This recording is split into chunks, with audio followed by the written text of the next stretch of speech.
On September 20th, 1944, the 82nd Airborne Division launched a desperate amphibious assault across the Waal River to seize the Nijmegen Bridge.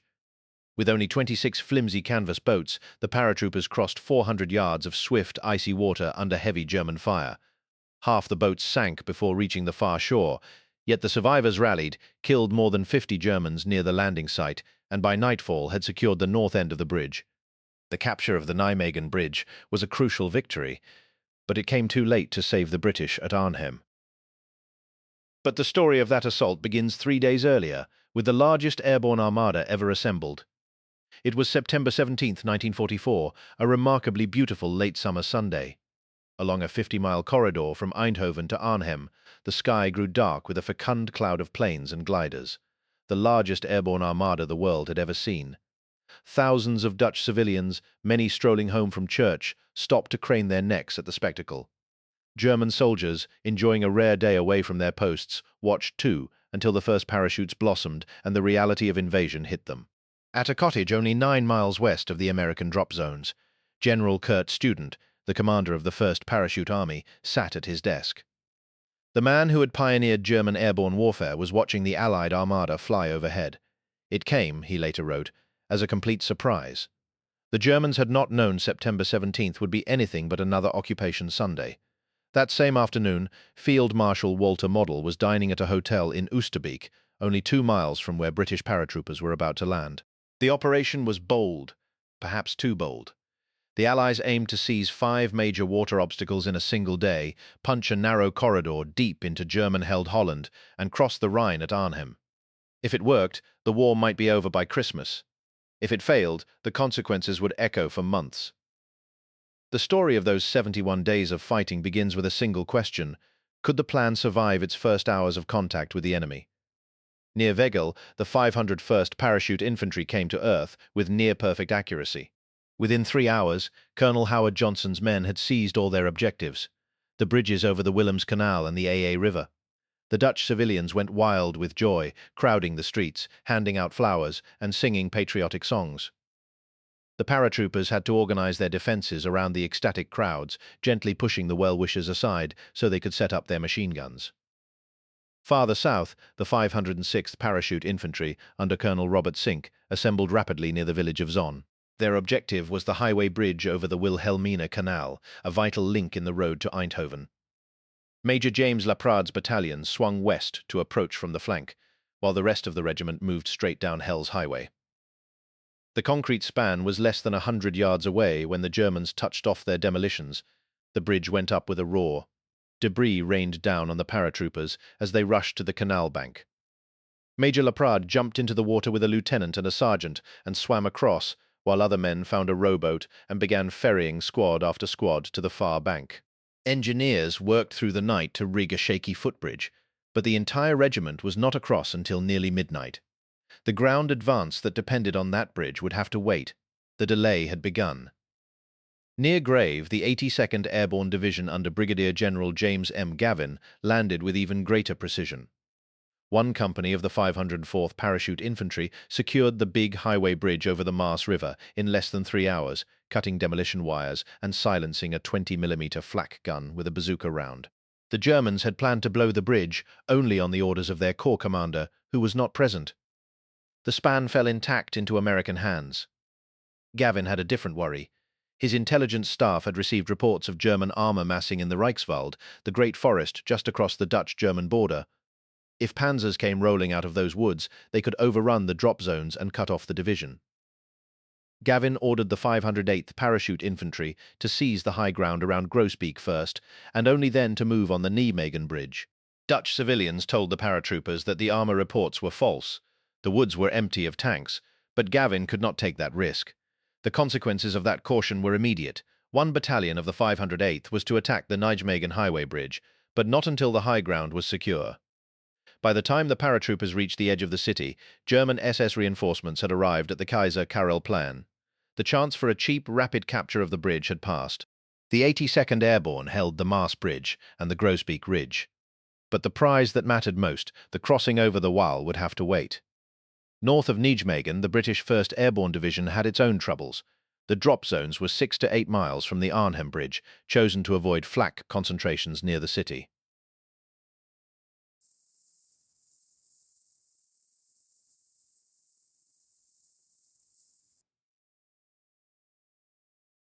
By the time the paratroopers assembled and began moving east, 4 priceless hours had slipped away. 2 battalions ran into armored reconnaissance patrols from the 9th SS Panzer Division almost immediately. They were pinned down near Wolfheze and Oosterbeek, unable to advance. 1 battalion kept moving. Lieutenant Colonel John Frost led his men along a secondary road close to the Neder Rhine, bypassing the German holdouts. A company tried to seize the railroad bridge, only to see the Germans blow it. Another company got into a firefight in the outskirts of Arnhem. By 20-30 hours, Frost reached the north end of the highway bridge with only a company and his headquarters, about 500 men. The bridge was still intact, but there were no reinforcements behind him. Frost tried twice that night to capture the south end of the bridge. He sent a platoon across in rowboats, and he tried a direct assault across the span. Both attempts failed. As dawn broke on September 18th, the men of the 2nd Battalion settled into the buildings around the north end of the bridge, knowing they were alone. The rest of the division could not break through to them. The Germans were already closing in. Enjoying the story? Subscribe to join us for the next one. Back south, near the village of Best, the 101st Airborne was fighting a different kind of battle. General Maxwell Taylor wanted the bridges over the Wilhelmina Canal, southeast of Best, both as alternate crossings and as a way to block German reinforcements on the main highway to Eindhoven. But the Germans got there first. General Poppy's 59th Division had detrained at Tilburg and was already moving toward the same objectives. The fight that followed was brutal and confused. Lieutenant Edward Wierzbowski led a reinforced patrol through the Zonsche forest toward the bridges. He had only 18 riflemen and 26 engineers. They crawled the last yards on their bellies and reached the canal bank undetected. But when they tried to approach the bridge, German grenades and machine gun fire tore into them. Wierzbowski found himself left with only 3 officers and 15 men. They dug in along the dike and held on through the night, cold rain soaking their clothes. The next morning, a German force attacked the little position. A grenade landed behind Private Joe Mann, who sat wounded and helpless, both arms bound and useless from earlier injuries. Mann saw it coming. He yelled "grenade" and lay back to take the explosion with his body. He was posthumously awarded the Medal of Honor. Lieutenant Colonel Robert Cole had been killed by a German bullet through the temple the previous day. The bridges near Best were blown before the Americans could take them, and the 101st had lost 2 of its best men in a fight that secured nothing but the flanks of a highway that was already beginning to feel like a trap. Dawn broke on September 19th with a cold rain falling across the Nijmegen sector. Brigadier General James Gavin had spent a sleepless night studying his maps, knowing the delay from the day before had cost him dearly. The German SS troops who now held the southern approaches to the highway bridge were not the second-rate garrison troops his intelligence had predicted. These were battle-hardened men from the 9th and 10th SS Panzer Divisions, and they had used the night to dig in around Hunner Park with machine guns and 88mm cannon covering every street. Gavin ordered the 2nd Battalion of the 505th Parachute Infantry, supported by British tanks from the Guards Armoured Division, to attack the south end of the bridge that afternoon. The column clattered through the eastern fringe of Nijmegen, but within 300 yards of the traffic circle at Kaiser Karel Plen, German fire stopped them cold. British tanks brewed up one after another as anti-tank guns hidden in the park found their range, and the paratroopers could advance no farther than the rooftops, where they traded fire with German gunners in the upper floors of surrounding buildings. The British ground column that was supposed to support this attack had not yet arrived in strength. Lieutenant General Brian Horrocks, commanding the 30 Corps, had pushed his Guards Armoured Division up from Eindhoven during the night. But traffic on the single highway was clogged with supply trucks and engineering vehicles. The spearhead of the British advance reached the Nijmegen area by mid-afternoon, but the promised tank squadrons dribbled in piecemeal, never in enough strength to turn the fight at the traffic circle. By nightfall, the 4th attempt to seize the south end of the Nijmegen highway bridge had failed. Gavin pulled his battalions back to reorganize, knowing that somewhere north of the river, the men of the British 1st Airborne Division were fighting for their lives. The window of opportunity that had existed on September 17th, when only a handful of German guards held the bridge, was gone. What remained was a bitter, door-to-door fight against an enemy who now had every street corner zeroed in. While Gavin struggled at Nijmegen, German forces from the Reichswald struck the 82nd Airborne's exposed flank.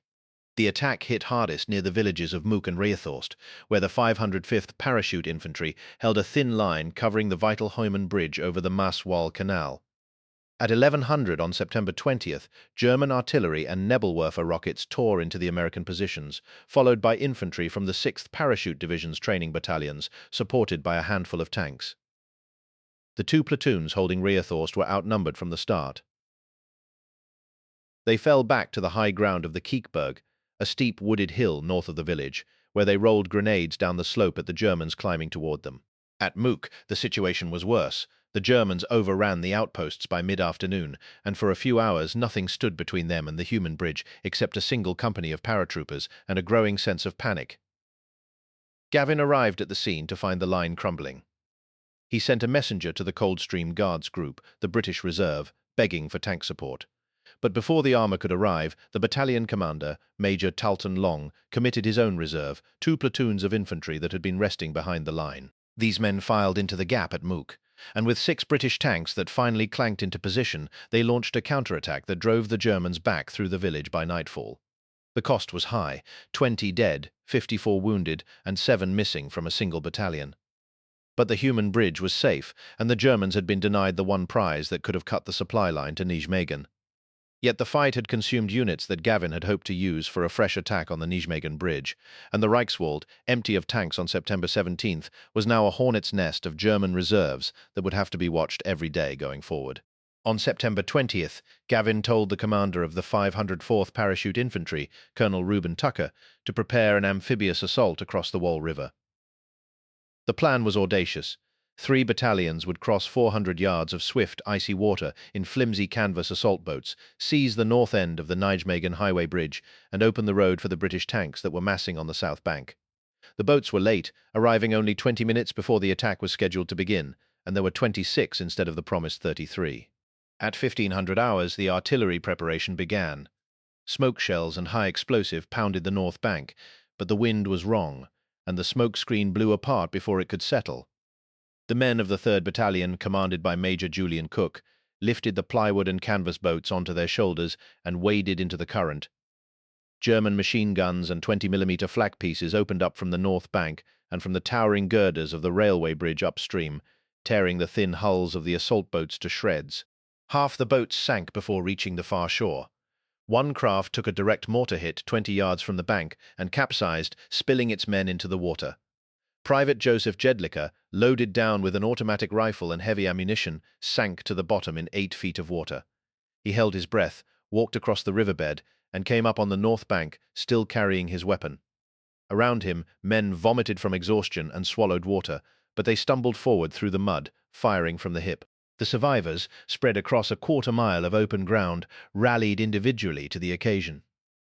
They killed more than 50 Germans near the landing site, then dashed across a meadow raked by grazing fire to reach a dike road 800 yards inland. The engineers, with the remaining 11 boats, made 6 round trips that afternoon, ferrying the rest of the 3rd Battalion and then the 1st Battalion across. By nightfall, the north end of the Nijmegen Highway Bridge was in American hands, and the tanks of the Guards Armoured Division were finally free to cross. At 1910 hours on September 20th, British Churchill tanks rumbled onto the Nijmegen Highway Bridge. 3 of them reached the far side, where 3 privates from the 504th Parachute Infantry had just secured the northern approach. For a moment it seemed that the long delay might be overcome at last. The tanks pushed north into the darkness, their engines echoing through the flat Dutch countryside, and the men who had fought for 3 days to open this road allowed themselves a thin breath of hope. But the Germans had not been idle. Since the previous night, Field Marshal Model had been shoving every available man toward the village of Ressen, less than 3 miles north of Nijmegen SS battalions and the survivors of the Nijmegen garrison, reinforced with Panthers from the 9th SS Panzer Division and batteries of 88mm guns, formed an armoured screen across the main highway. The British tanks advanced into a killing ground where anti-tank gunners had already registered every intersection and drainage culvert. On September 21st, the Arnhem Bridge fell silent. Lieutenant Colonel John Frost and his dwindling band of 500 paratroopers had held the north end of the span for 3 days and 4 nights, repelling German attacks with machine guns and hand grenades, living on starvation rations and whatever ammunition they could scavenge from the dead. On September 20th, the Germans had brought up a self-propelled gun and fired point-blank into the buildings one by one, collapsing walls and burying the wounded in rubble. By the morning of September 21st, Frost's position was hopeless. The Germans had set fire to the remaining buildings with flamethrowers, and the paratroopers, out of food, out of water, and down to a few clips of ammunition each, were ordered to break into small parties and try to escape. Frost was captured soon after, his mission complete, but his division doomed. The Arnhem Bridge, the final objective of Operation Market Garden, remained in German hands, and the road north from Nijmegen ran straight into a wall of steel. While the British tanks stalled at Ressen and Frost's men were crushed at Arnhem, a new crisis exploded 60 miles south. On September 22nd, German forces struck the Allied corridor at its weakest point, the stretch of Hell's Highway between Wegel and Uden. Kampfgruppe Walther, its Panther tanks hidden in the pine woods southeast of Wegel, slashed across the road at noon, cutting the single supply line that fed the entire 30 Corps. In Wegel, Major General Maxwell Taylor's 101st Airborne Division had only a single battalion on hand to meet the attack. Lieutenant Colonel Ballard's men fought from doorways and foxholes along the Earp Road, holding the Germans at bay, while Taylor scrambled reinforcements from every direction. The 506th Parachute Infantry rushed north from Eindhoven. The 327th Glider Infantry double-timed down the main highway, and British tanks from the Household Cavalry appeared at the edge of town just as the German vanguard was preparing a final rush. Brigadier General Anthony McAuliffe, who had come to Wegel that morning to select a new division command post, found himself directing the defense. A 57mm anti-tank gun from the Airborne Division's anti-aircraft battalion knocked out the lead Panther, blocking the road and stalling the German column. More anti-tank guns from the 327th arrived, and by nightfall the corridor was a patchwork of contested ground, German tanks prowling the fields between Wegel and Uden, American paratroopers digging in around the crossroads, and British supply trucks trapped in between, their drivers huddled in ditches. Through the night, airborne and British artillery hammered the German penetration. At dawn on September 23rd, the 506th Parachute Infantry attacked from the north, while British armour diverted from the Ressen front drove southwest from Uden, compressing the German salient between them. By mid-afternoon, the lead tanks of the Guards' armoured division linked up with the paratroopers at a blown bridge over the Willems Canal, and traffic began to crawl north again.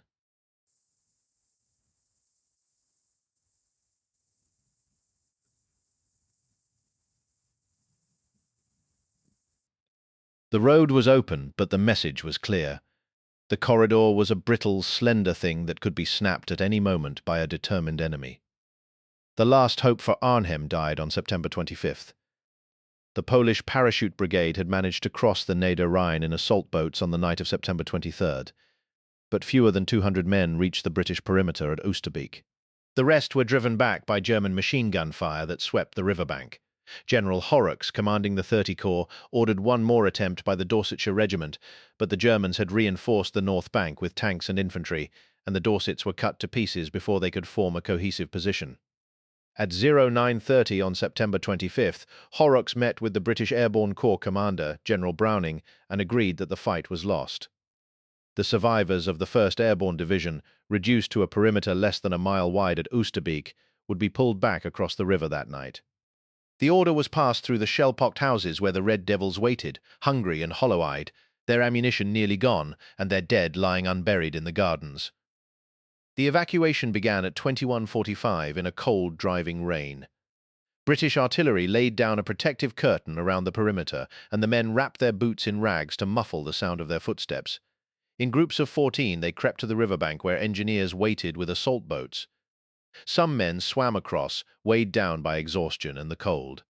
By dawn on September 26th, 2,398 survivors had reached the south bank, all that remained of nearly 10,000 who had fought on the north side of the Neder Rhine. Operation Market Garden was over. The Allies had gained a salient 65 miles deep into German territory, seized the Maas and Waal bridges, and liberated hundreds of square miles of Holland. But they had not crossed the Rhine. They had not turned the north flank of the West Wall. They had not cut off the German 15th Army. and they had not positioned themselves for a drive around the Ruhr. The bridge at Nijmegen had been captured intact, but the Arnhem bridge remained in German hands, and a window that had been open for a single day in September had closed forever, condemning a division to destruction and proving that even the largest airborne army in history could not conjure victory from daring alone. The failure at Arnhem left the Allies with a painful truth. They held a narrow salient 65 miles deep into Holland, but they could not supply it properly without a major port. Antwerp lay captured but useless, its seaward approaches still firmly in German hands. The great city, whose docks had fallen intact on September 4th, was a jewel without a setting. The Scheldt estuary runs 60 miles from the North Sea to Antwerp. Whoever controls its banks controls the port, and the Germans held both banks. On the south side, General Kurt Eberding's 64th Infantry Division had dug into the Breskens pocket, a bastion of dunes and canals. On the north side, the peninsula of South Beveland and the island of Walcheren bristled with coastal guns and garrison troops. On October 2nd, the 1st Canadian Army under Lieutenant General Guy Simons began the grim work of clearing the estuary. Canadian divisions struck north of Antwerp and crossed the Leopold Canal into the Breskens pocket. They faced determined German defenders who fought from every dike, every farmhouse, every flooded ditch. The advance was measured in yards, not miles, and the cost was high from the start. For 2 weeks the Canadians fought alone, their progress agonizingly slow. Field Marshal Montgomery had given Antwerp priority in name, but the 2nd British Army was still tied up holding the Market Garden salient and preparing for a future Ruhr offensive. The port remained choked by German guns. The Supreme Commander, General Eisenhower, grew increasingly insistent. On October 16th, Montgomery finally acted. He issued a new directive giving Antwerp complete priority over all other operations. The whole of the 2nd British Army's available offensive power was to be thrown into helping the Canadians. 2 fresh divisions moved into the line, 1 British, 1 American, the 104th Infantry Division, commanded by Major General Terry Allen, a veteran of North Africa and Sicily, who had never led this division in combat. The 104th entered the line near the Dutch-Belgian frontier on October 23rd. They took their baptism of fire near the village of Zundert, advancing against German delaying positions in flat, pine-studded, water-soaked terrain. General Allen pushed his men hard using night attacks to keep the enemy off balance. By October 30th they had reached the Mark River, 5 miles south of the Maas. The Mark River was the enemy's main defensive line. On October 31st, Major Fred Needham's battalion of the 415th Infantry attempted a daylight crossing near Standarbeuten. The assault boats were riddled by machine gun fire. The battalion fought its way onto the north bank, but could not advance further. German tanks counterattacked at dusk, encircling the bridgehead. Needham withdrew what was left of his men that night. General Allen tried again 2 nights later. On November 2nd, under cover of darkness and a heavy artillery preparation, the 413th and 415th Infantry Regiments launched a coordinated assault across the Mark. 1 battalion found the Germans stunned by the shelling and swept through Standarbeuten quickly. Another battalion faced machine gun fire at the water's edge, but pushed across and linked up with the First Lieutenant Cecil Bolton. A weapons platoon leader charged a German machine gun alone, killing the crew with grenades. He later led a bazooka team against an 88mm gun and knocked it out. He received the Medal of Honor for his actions. By noon on November 3rd, a cohesive German line along the Mark River had ceased to exist. The 104th Division had secured its bridgehead, and the engineers built a treadway bridge within hours. The division pushed north toward the Maas, clearing the last German strongpoints one by one. On November 7th, the 104th was relieved and ordered to prepare for a move to Aachen. While the Americans fought at the Mark River, the decisive blow against the Scheldt fell on Walcheren Island. Weeks earlier, Allied bombers had breached the island's dikes, flooding the low-lying interior. On November 1st, British commandos landed at Flushing and at West Capelle, facing heavy fire from coastal batteries. The Germans fought stubbornly, but the flood had drowned their mobility. They could not move reserves quickly across the island's waterlogged roads. The defenders of Walcheren were the 70th Infantry Division, a collection of men suffering from stomach ailments who had been nicknamed the White Bread Division. Their commander, General Wilhelm Daser, surrendered on November 6th. 3 days later, on November 8th, all organized resistance on the island ended. The last German stronghold on the Scheldt had fallen. On November 28th, the first Allied convoy dropped anchor in the port of Antwerp. 90 days had passed since British armour had seized the docks. The battle to clear the estuary had cost the 1st Canadian Army nearly 13,000 casualties, more than 6,000 of them Canadian. But Antwerp was open at last. The Allies could now supply a thrust deep into Germany, if they could find the strength to launch it. The quiet that had settled over the Peel Marshes shattered on the morning of October 27th. For a week, bad weather had kept visibility near zero, and the men of the 7th Armoured Division had grown accustomed to the stillness.